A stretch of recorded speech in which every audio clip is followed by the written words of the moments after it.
Dipersatukan Allah dalam pernikahan satu laki-laki dengan satu perempuan sekali seumur hidup. Tuhan Allah membenci perceraian.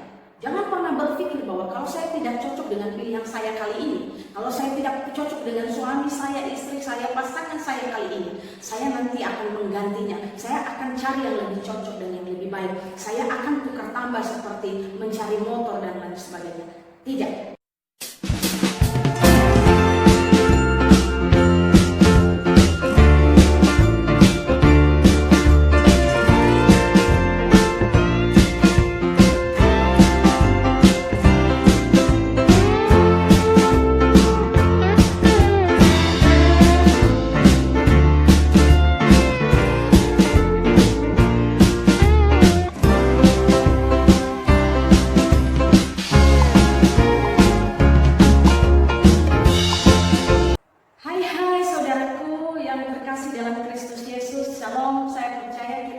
Menikmati sukacita surgawi karena kita tetap dalam pemeliharaan Tuhan sampai saat ini. Kita kembali bertemu dalam perenungan firman Tuhan.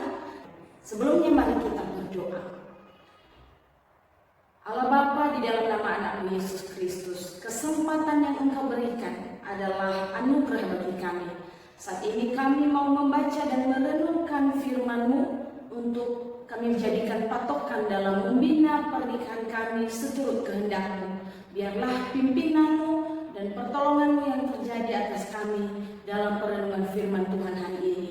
Dalam nama Yesus kami berdoa. Amin. Ketika Tuhan berkata di dalam Kejadian pasal 2 ayat 18 bahwa tidak baik kalau manusia itu seorang diri saja.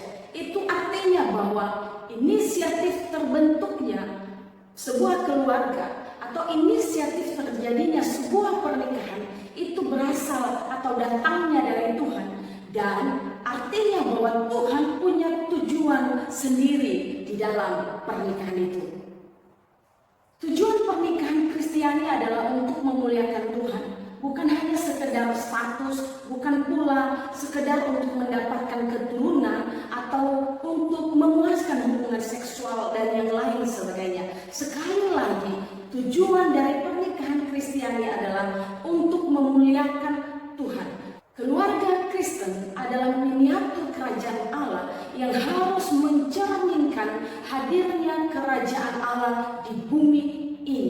Tetapi apa yang sering sekali terjadi pada realitanya, apa yang diinginkan oleh Tuhan dengan tujuan yang baik itu tidak terwujud. Sering sekali bahwa keluarga-keluarga, tidak terkecuali keluarga-keluarga Kristen, mengalami masalah di dalam pernikahannya, di dalam keluarganya, misalnya KDRT, perselingkuhan, perceraian, dan lain-lain, karena tidak berdiri pada dasar dan landasan yang kokoh dan benar. Untuk itu kita harus mengetahui beberapa prinsip-prinsip dasar Alkitab tentang pernikahan Kristiani yang membawa kita memahami dan mampu menjalani pernikahan kita sesuai dengan kehendak dan tujuan Yesus. Mari kita membaca bagian firman Tuhan yang menjadi landasan dari perenungan kita pada hari ini. Dari Kejadian pasal 2 ayat 21 sampai dengan 25. Begini firman Tuhan. Lalu Tuhan Allah membuat manusia itu tidur nyenyak. Ketika ia tidur, Tuhan Allah mengambil salah satu rusuk daripadanya, lalu menutup tempat itu dengan daging. Dan dari rusuk yang diambil Tuhan Allah dari manusia itu, dibangunnyalah seorang perempuan, lalu dibawanya kepada manusia itu. Lalu berkatalah manusia itu, inilah dia tulang dari tulangku dan daging dari dagingku. Ia akan dinamai perempuan sebab ia diambil dari laki-laki.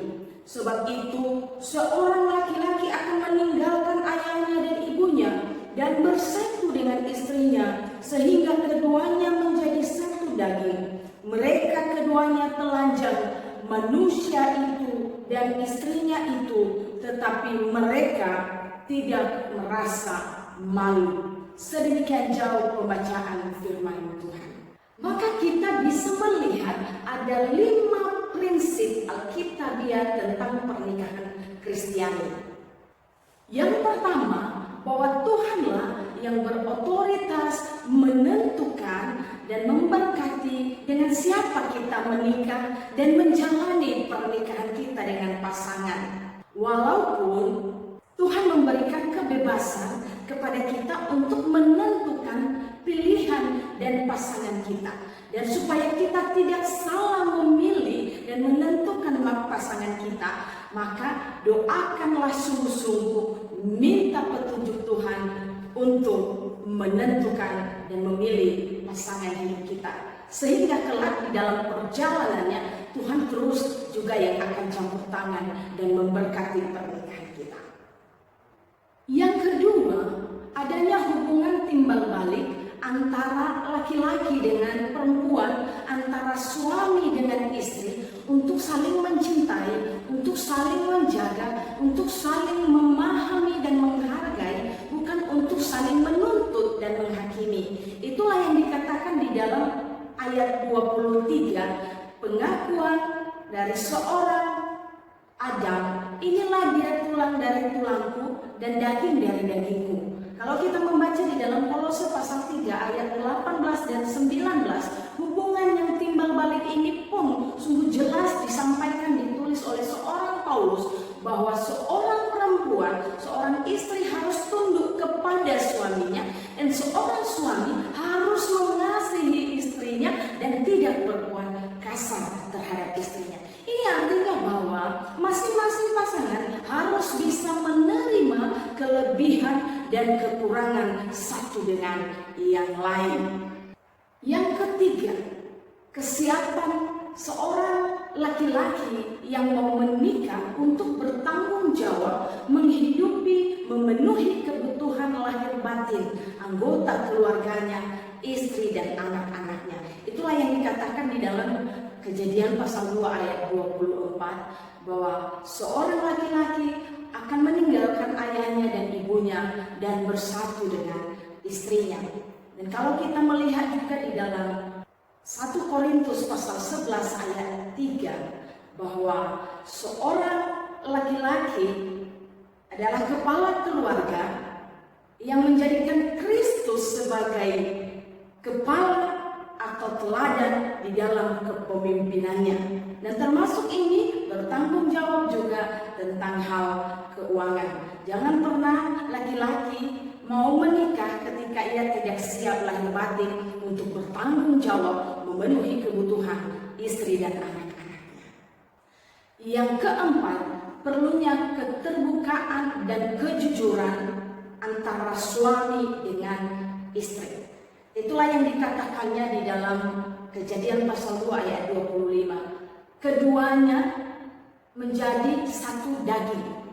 Lalu keduanya telanjang dan tidak merasa malu. Kalau kita melihat bahwa dalam bagian firman Tuhan ini memiliki pengertian, hubungan seksual antara suami dengan istri itu adalah gambaran hubungan umat manusia dengan Tuhannya. Begitu pula hubungan suami dengan istri, tidak ada yang disembunyikan oleh suami kepada istrinya, tidak ada pula yang disembunyikan oleh istri kepada suaminya, baik itu tentang masalah-masalah yang dihadapi, terlebih khusus yang paling rentan dan yang paling sering bisa menjadi masalah-masalah sensitif, yaitu tentang keuangan. Bagaimana cara mengelola keuangan, bagaimana cara memberikannya kepada orang lain, apalagi kepada keluarga. Benar-benar harus memiliki kejujuran dan keterbukaan satu dengan yang lainnya. Yang kelima, yang paling terakhir, dipersatukan Allah dalam pernikahan satu laki-laki dengan satu perempuan sekali seumur hidup. Mari kita ingat Matius pasal 19 ayat 6, sampai maut memisahkan.